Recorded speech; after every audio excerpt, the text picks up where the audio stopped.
Hi, this is Chico Resch. You are listening to the Let's Go Devils podcast on the Primetime Radio Network.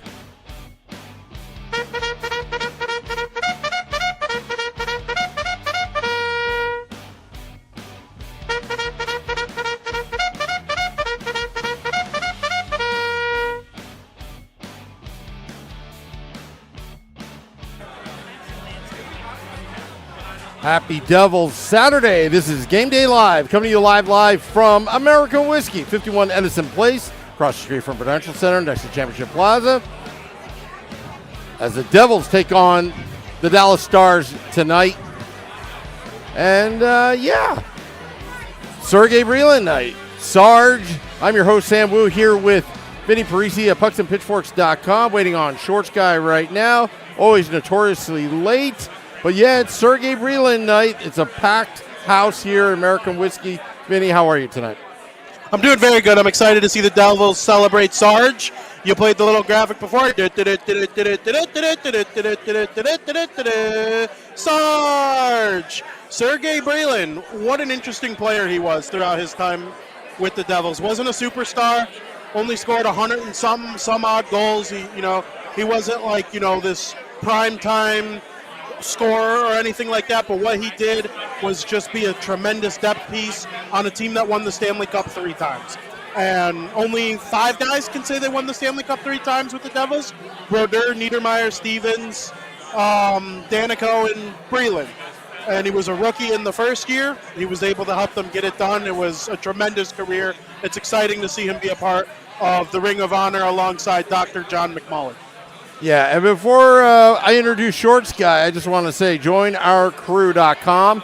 Our big tailgate, the big tailgate at MetLife Stadium, February 17th, the outdoor game. Join ourcrew.com and find out more information as it's forthcoming, because the NHL is probably going to be leaking a lot of information about the jerseys and everything about the game. And then we'll have hopefully a schedule of where and when we're going to be there next week. But Shorts Guy, welcome to the big show. How was your trip, buddy? Oh, it was great. I just walked in the door literally about a minute before I got on.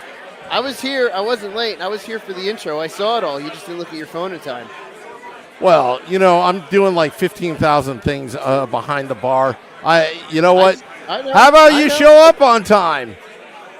Hey, I got here as quickly as I could. When you're doing family stuff upstate New York, you rush home, you do everything you can to celebrate a guy like Sarge on a day like today. And that intro with the horn, man, I miss doing that in the building in person, because that was just the best to do. Yeah. And let it be known, it was me who started that. Yeah, it was pretty cool. And Vinny, I don't know how far you go back watching the New Jersey Devils, but I can tell you that Sergei Brylin, probably the unsung hero of the entire organization. He always did the little things right. He always was unappreciated just because there were just a lot of stars on the team, more on the defensive and goalie side. But Sergei Brylin had one thing. I would call him Mr. Consistent. When you say that, Shorts Guy, like, very consistent, showed up every night. And he was tasked, remember the checking line of Madden, Pandolfo, and Brylin. And that line literally stifling top lines in the NHL. Yeah, he was really your Swiss Army knife of a player. He would be slotted in wherever they needed to do, and he would be successful. Watching the game the other night, they were talking about him and his work ethic. They had Marty on in between periods the other night. It may have been Wednesday night since they were home. But his work ethic, Marty couldn't speak higher about his work ethic. And then even after accomplishing the heights he did as a player, went down and started coaching, and basically started from the ground up with his coaching, and just did all of the right things in order to get to where he needed to be behind the bench tonight, and to get this honor tonight. And it's well deserved for a player that just has done everything to get where he's at. A player who has, basically succeeded at all the heights, and will hopefully be that person who wins the cup as both a player and a coach sometime soon with our New Jersey Devils. There have been now. players. There have been players that have done that, though. I know there are, but I'm going to say it right now. Sarge will be next in line for this New Jersey Devils team to do that. So 4 cups in New Jersey, with Marty Brodeur as an executive as well. Hopefully, it's somewhere between 4 and 6 in the next 10 years. I'm going greedy now. 11. Take it. I'll take it. That's very funny, Sam. And, speaking of winning the Stanley Cup, one of Sergei Brylin's 3 Stanley Cups came over the Dallas Stars, who they're hosting tonight. I think that's a very, very cool way to celebrate. I'm sure that was done somewhat by design, because he played a big role in winning the Stanley Cup. Again, I talked in the beginning, not superstar offensive numbers, but if you play for over a decade with the same team, 700-plus games with the same team, and you really don't play anywhere else, not really, you don't play anywhere else, you were doing something right, whatever your role, is. We hear the great Eddie Olczyk say on TV all the time, if you get a role, accept and execute. That's what Sergei Brylin did.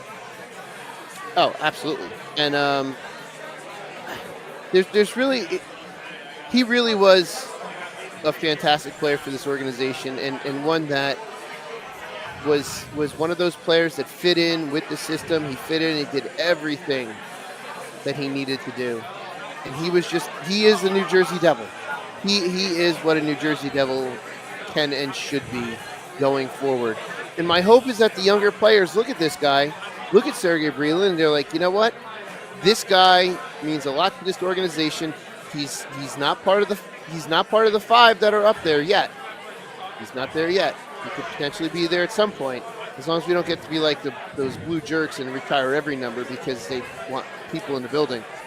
But he may not be part of that top 5 that are up there in the rafters, but he was just as important to the teams that won the Cups as those top 5. Yeah, I think the Devils might be done with retiring jersey numbers from that wave of players. I think the next wave of players, there wasn't anybody worthy from 2005 to 2020, but I think right now there could be a couple guys on the team that could very much deserve that honor 15, 20 years from now. But, one thing I was coming into the show with, and I'm not at all trying to rush tonight by any way, shape, or form, or even rush this season, or even rush this era, but I am wondering who each of you think is the next to be added to the Ring of Honor after we're done with Sergei Brylin tonight. Next, Alejandro's here. Yeah, Steve Engel wanted to meet you. Yeah, Steve Engel wanted to meet you. That's all. Thank you. I believe it. Yeah. Man, next to be added to the Ring of Honor. Next to be added to the Ring of Honor. That's a good question. Oh, actually, 2 come to mind. 2 come to mind right away. And they both were the same one. I wonder if it's the one I'm thinking of as like just the obvious one. Well, do you want me to give mine or you want to give yours? Yeah. No, you give yours. All right. I'm going to say the 2 ones for me would be friends of the podcast. Yes. Chico Resch and Sean Burke. Ooh. I like the Sean Burke pick. Chico, absolutely, that makes sense. There was one even more obvious to me that I thought of, that maybe it's not as obvious to everybody else, and I'm just a dummy, which is certainly absolutely possible. But I was thinking Lou Lamoriello having an opportunity to be part of the Ring of Honor as well. Yeah, I think that's an obvious one. I was thinking player versus executive first. That makes sense. Eventually Lou will be there. Just not yet. He's still going with the rival now, so he can't be there yet. But eventually Lou will be up there. And you have to assume that posthumously Pat Burns, if you're going to do that, Pat Burns and Jacques Lemaire as well. Pat Burns has to get in as well. Yeah. And the reason I thought non-player, they opened the Ring of Honor with Dr. McMullen, who brought them to New Jersey. Yeah. Mm-hmm. Yeah. Em, your thoughts? I mean, it has to be stingy. Very, very stingy requirements where it's like once. I don't want any marketing gimmick behind it or ticket sales or whatnot. Like the ring. They're not going to put Adam Henrique or anyone like that. Yeah, it has to be like Chico Resch definitely should be considered. Lou Lamoriello almost should be an automatic, but right now he's the GM of the Islanders, who, by the way, just hired Patrick Waugh as their coach. So that's going to be very, very interesting. So you've got two hothead coaches in that division. You've got Patrick Waugh and John Tortorella, and I bet you the doors hinges, at each arena must be rebolted. Yeah. You have no idea. You have no idea what I'm talking about, Vinny. But when you talk Vinny. about those things in the same breath, I can make a pretty smart inference. I'll send you a text later. Very good. What fans used to chant at the old Meadowlands? Oh yeah. Yeah. Oh yeah. Anyway, That's we have a funny. game Well- at hand today. Yep, and coming off a big win yesterday against the Columbus Blue Jackets. Devils very, very bad in second halves of back-to-backs so far this season, but they never got to start Nico Dawes in the second half of a back-to-back, I don't think. So it'll be interesting to see how that goes, tonight against the Dallas Stars, who got pounded by Philly last time they were out. I'm excited to see your guys' thoughts, though, like what's going to take place in this game today, because I think there are a bunch of different ways it could go. Well, Scott Wedgwood, we know him. He's going to be in net for Dallas. So I think it's from a goaltending standpoint, I would say it's an even. It's going to be even. And I like Scott Wedgwood. I like Nico Dawes going head to head. So Devils not well rested like the Dallas Stars, who was in New Jersey. They were in New Jersey last night, where the Devils were in Columbus with the BJs. Beating up on them. But I think that extra boost that the crowd may give to the Devils in the first 10 minutes is going to be crucial. You don't want to get down early like they always have. And, again, I think the crowd, Sergei Brylin being the assistant coach, you can't lose this game. You can't. You can't embarrass yourself. You have to have a lot more pride. And the problem is with this team is they play a lot different at home than they do on the road. So you don't know what you're going to get. They do. They're under 500 at home, Shorts guy. Yeah, which is not good. And this is one of those games that the Devils really have to worry, because the Stars are a very good team. The Stars have shown that they are a very good team, and they just got embarrassed by the Philadelphia Flyers. And that not only do they want to show that they're not that team that was embarrassed by the Philadelphia Flyers, they want to come in and they want to play spoiler tonight. They want to ruin the Devils' night. They know the Devils' record back-to-back. So this is going to be a very difficult game for the New Jersey Devils. Scott Wedgwood's a good goaltender. He's a good friend of my. He's a good friend of one of my teammates. I wish he was a good friend of mine, but he's a good friend of one of my teammates. And he can play really well when the Stars need him to play really well, and he's done that this season. So this is going to be a very tough game. There's going to be a lot of emotion in the beginning of the game. The Devils need to harness that emotion so that they can put it to good use, take an early lead, take command, essentially, and I hate to say we need to emulate the Flyers in any way, shape, or form, do what the Flyers did the other night. Play good, stingy defense against this Dallas Stars team, because that was only the second time all season that the Dallas Stars were held under 20 shots on goal, and they just did not look like they were the caliber team in which they are. So you have to go out and play stingy defense, because this Dallas Stars team can be defeated. So that's what you have to do. Do not let the emotions get too much into your mind so that you kind of go out there lackadaisical, but harness those emotions, put it towards gameplay, and this is going to be very cliche. Go out there and win it for Sarge. This is his night. Go out there and win it for your coach so that his night he can take in and at the end of the night go, man, that was a great ceremony, and we defeated the Dallas Stars at the same time, one of the top teams in the league, and got us 2 points closer to the playoffs. That's your complete night. I agree. And Scott Wedgwood in his career against the Devils, 2-0, really good numbers. You like to see trends exist so that they can be broken.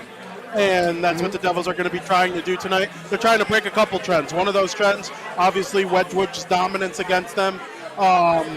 Second half of back-to-back struggles, trying to buck that trend tonight as well. The Dallas Stars are very, very good.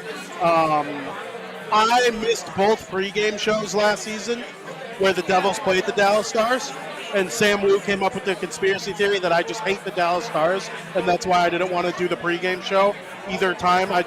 Was just a scheduling conflict. But here we are. They're playing them now tonight, and I'm excited to see how this pans out. And these special nights where they honor somebody is very, it's always – it always seems to bring out the best in the Devils. And I know years over years the players aren't the same on the team. The teams are different. But I always think back to that night where they retired Patrick Eliash's number, and they were playing the Islanders, and they were losing 1-0 almost the whole game. And when Paul Mary scored to tie the game, it extended Hall's point streak. And I remember just the building blew off of that place. So hopefully they can bring out that kind of energy again tonight with such a special night. I know Brylin's not Eliash, and getting added to the Ring of Honor isn't the same as having your jersey number retired forever. But I have a feeling there will be a moderately similar energy in the building tonight. Hopefully that's the case and it helps them win. Yeah, I think it's going to be equal that energy only because these players know Brylin very well. Yeah. These players know him very well. They work with him on a day-to-day basis. Some of these guys have essentially played some of their entire careers with this man at the helm of some facet of their coaching. So there should be just as strong a reaction for this New Jersey Devils team currently to play well for Sarge tonight due to the fact that there's a personal relationship with them. It's not just, I don't want to say that the other five were just guys that were in the past, but for some of the players on the team, when those numbers were retired, some of them never played with them and potentially never knew him, like in Eliash. They may have never known Eliash. They may have never played with Eliash. No connection to him. He's been around a lot more since then, but they all have a connection to Sarge. And that's where I think that the emotion will be as high, if not higher, because not only is their connection there with him, he's standing right behind them for the rest of the game. Like, it's his night, and then he goes and stands behind them to coach them. That is true. It's more personal tonight. It's much more personal tonight. For sure. Well, we should probably get to predictions. I kind of want to go inside because the lines are long. I understand. Yeah. Hey, let's get to it. Let's get you Yeah, inside. By the way, a big shout out to Matt, one of our fans. He actually reached out to me and he gave me a ticket for tonight's game. Oh, hell yeah. Well Yeah, done, Matt. thanks, well Matt. done. Yeah. Thank you to Matt for getting the amazing Sam Wu in. But let's get predictions into the Facebook Live chat so we can start talking about them. So Sam Wu can go join Matt and grab their seats. Maybe get some chicken fingers before the matchup starts. Gonna try. Sam wants to. Gonna try. Well, excuse me. I didn't mean to say chicken fingers. I meant a salad. Yeah. I told you how much weight I've lost since January 1. Yep, that's all because of your Sam salads. I know. Exactly. Oh, man. All right, we have predictions coming in. Predictions are flowing in. I love it. Vinny, you want to read some of the predictions, or you want to give ours? Well, I'll read a couple before we get to ours. I'm pulling up the YouTube right now. I'll give mine, and then I'll read a couple. I think the Devils are going to win this game. I think they're going to win it 4-3. I predicted 4-3 last night, but I'm feeling that score again tonight just because Dallas is a tough team. They're a good team. I don't think either team – I hope neither team pulls away. I'd love if the Devils pulled away. But if the Stars are going to play well, I hope they don't pull away from the Devils. I want it to be close and get yourself 2 points tonight. It doesn't matter how it's a Western Conference team. I could give two craps less if they get a loser point from going to overtime. Just find a way to get something out of this game. If you're the Devils, I got 4-3. And then looking at the YouTube chat, it looks like Select the Boy says 4-3 Devils. Shane says 6-2 Devils. Debs fan says 2-1 Devils. Joseph says 4-3 Devils. Steve Engel says 4-3 Stars in overtime. That's no fun at all whatsoever. JP says 4-3 OT Devs. Zach says 3-2 Devils. Ramona says 3-2 Devils. Mike, 4-3 Devils. He picked my prediction. So Shorts Guy will go with you, and then Sam, you could close out the show with your prediction. So you could get in there. All right, yeah, I'm gonna do this quick. I'm gonna say Devils are gonna go. Robert Larson just put 4-2 Devils with an empty net goal just before I got mine in. I'm gonna say 5-3 Devils. The Stars will give up another 5 spot, but they have some really solid scoring, so they're gonna put 3 past Dawes, but 5-3 Devils, and the Devils go home happy. Sarge goes home really happy. Stammy? I just want to say hello to Stacy White and Michael Hay and the Facebook Live. My prediction, I think it's going to be 5-3 Devils and empty netter, and it's going to be Alexander Holtz scoring again because that's what he does. Okay. Love that. Okay. Love it. Love it. And look at Frank Sam, the Tank behind me. He's just doing everything. Yeah. Always See doing that? work. Always Yeah. doing work. He's always doing the work. All right. Hey, Sam, before you go inside, people should go to joinourcrew.com so they can sign up for all the latest updates on our tailgate. And be ready for the 17th. And I'm looking forward to those jersey release this week because whether it's good or not, I'm probably going to wind up buying it. Oh, absolutely. And also, Devils After Dark, after the game, I'll be here at American Whiskey with Scotty at Sirius XM Liquid Metal, recapping the game that was. So it's going to be a long night tonight. And also want to thank all those tuning in. Again, another shout out to Matt. It was very nice, gracious of giving me his game ticket. Or actually, one of his other extra tickets. Just for me. Just for me. So thank you, Matt. Love it, love it, love it. And he's going to pick my brain about Lindy Ruff. And I came prepared tonight, so hopefully I don't disappoint. Otherwise, he'll never ask me to come to a game again. But yeah, so going to hit the music, and thank you guys. And thank you to everybody. Thank you to Frank. Thank you to American Whiskey. Thank you to the New Jersey Devils for having this night. Thank you, thank you, thank you. Till next time, let's go Devils.